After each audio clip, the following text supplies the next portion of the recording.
أعوذ بالله من الشيطان الرجيم. بسم الله الرحمن الرحيم.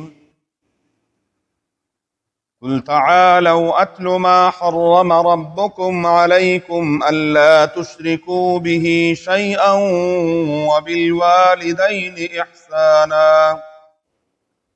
ولا تقتلوا أولادكم من إملاق نحن نرزقكم وإياهم ولا تقربوا الفواحش ما ظهر منها وما بطن ولا تقتلوا النفس التي حرم الله إلا بالحق ذلكم وصاكم به لعلكم تعقلون. قل تعالوا اتل ما حرم ربکم علیکم، آپ فرما دیجئے میرے محبوب صلی اللہ علیہ وآلہ وسلم، آؤ میری طرف، میں پڑھ کر سناؤں تمہیں وہ جو حرام قرار دیا ہے تم پر تمہارے رب نے۔ اللہ تشرکوا بہ شیئا، پہلی بات یہ کہ اللہ کے ساتھ کسی کو شریک مت ٹھہرانا۔ وبالوالدین احسانا، ماں باپ کے ساتھ نیک سلوک کرو۔ ولا تقتلوا اولادکم من املاق، اور اپنی اولادوں کو مت قتل کرنا غربت کے ڈر سے۔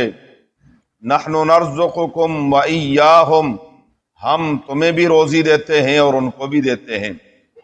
ولا تقربوا الفواحش ما ظہر منها وما بطن، اور قریب مت جاؤ بے حیائی کے، ظاہر ہو یا پوشیدہ۔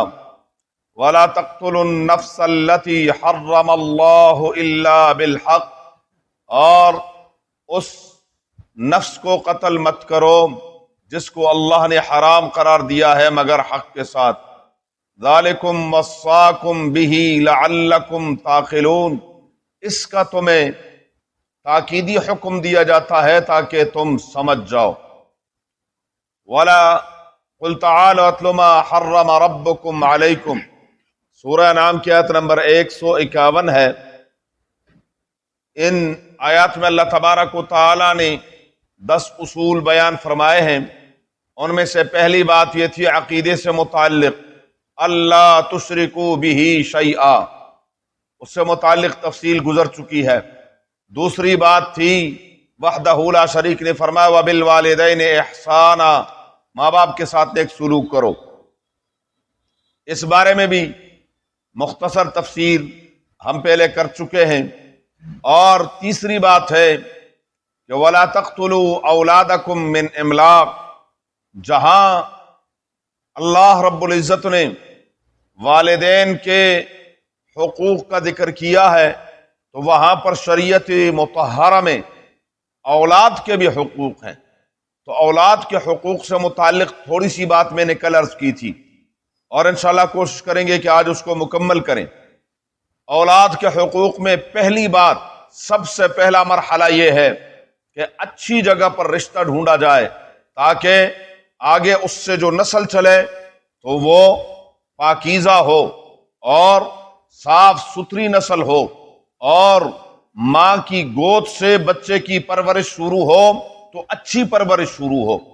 نمبر 2، دوسرا حق اس کی پرورش کا ہے کہ بچے کی پرورش، اس کو صالح غذا دینا اور اچھے طریقے سے اس کو پالنا پوسنا، یہ سب کچھ ماں باپ کی ذمہ داری ہے۔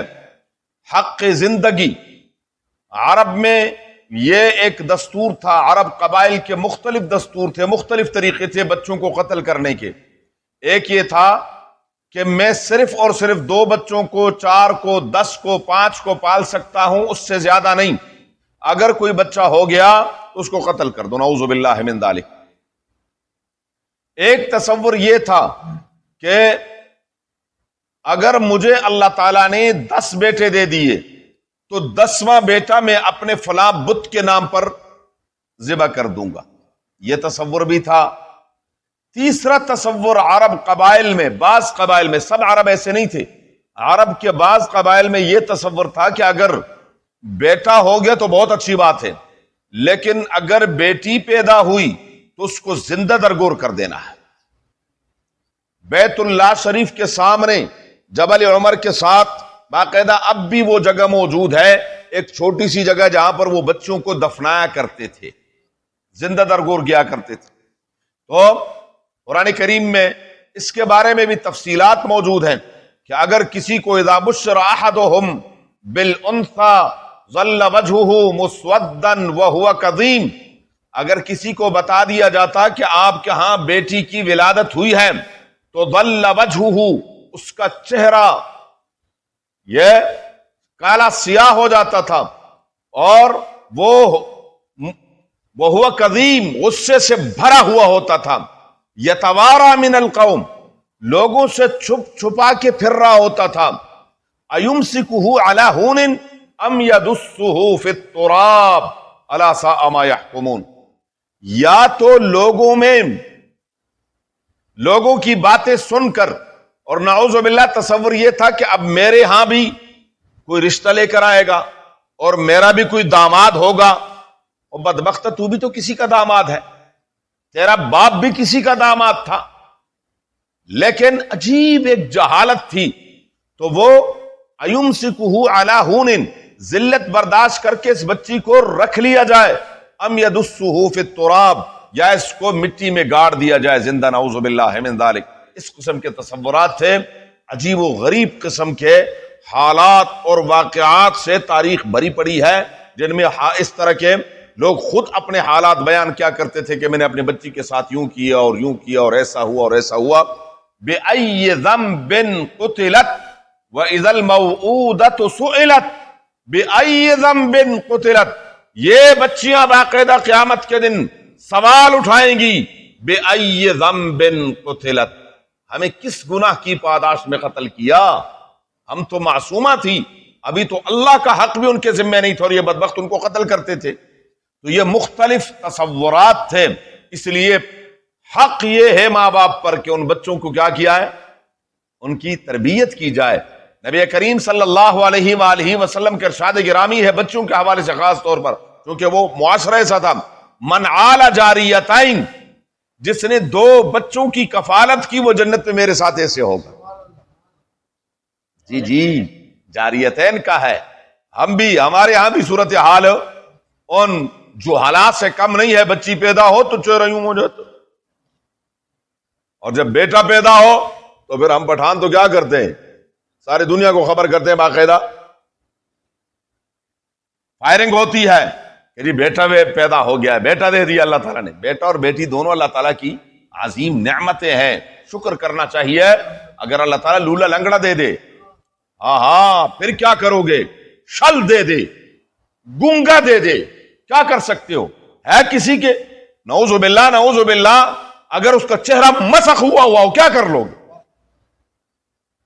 اللہ تعالیٰ ہمارے حال پر رحم فرمائے۔ تو اللہ تعالیٰ نے اگر اولاد سے نوازا ہے تو شکر کریں، ان سے پوچھیں، ایڑیاں رگڑ رگڑ کر دنیا سے چلے جاتے اور اللہ تعالیٰ اولاد کا منہ نہیں دکھاتے۔ ان سے پوچھیں بچے ہوتے کیا ہیں، پھر وہ کسی کی بچی کو لے کر پالنا اور کیا کرنا، اور اس سے اپنا دل ٹھنڈا کرنا، اور یہ شکر کریں کہ اللہ تعالیٰ نے اولاد سے نوازا ہے، اور پھر یہ منہ بنانا اور یہ کرنا اور وہ کرنا، یہ ناجائز اور حرام ہے۔ بہرحال ایک حق اولاد کا ماں باپ پر یہ ہے کہ ان کے عقیدے کی خبر لیں۔ قرآن کریم میں ام کنتم شہداء اذ حضر یعقوب الموت، تمہیں معلوم ہے کہ یعقوب علیہ السلام کا جب آخری وقت آیا تو انہوں نے اپنے بچوں کو اکٹھا کیا، اذ قال لبنیہ ما تعبدون من بعدی، میرے بچوں یہ بتاؤ میرے بعد عبادت کس کی کرو گے؟ جی ما تعبدون من بعدی، انہوں نے کہا وہ بھی پیغمبر کی اولاد تھی، نعبد الہک و الہ آبائک ابراہیم و اسحاق، پروردگار یعقوب علیہ السلام ابا جان، ہم آپ کے رب کی عبادت کریں گے، آپ کے والد کے رب کی عبادت کریں گے، اس کے بھی والد کے رب کی عبادت کریں گے۔ جی لقمان حکیم کی نصیحت قرآن کریم میں ہے، سورہ لقمان ہے قرآن میں،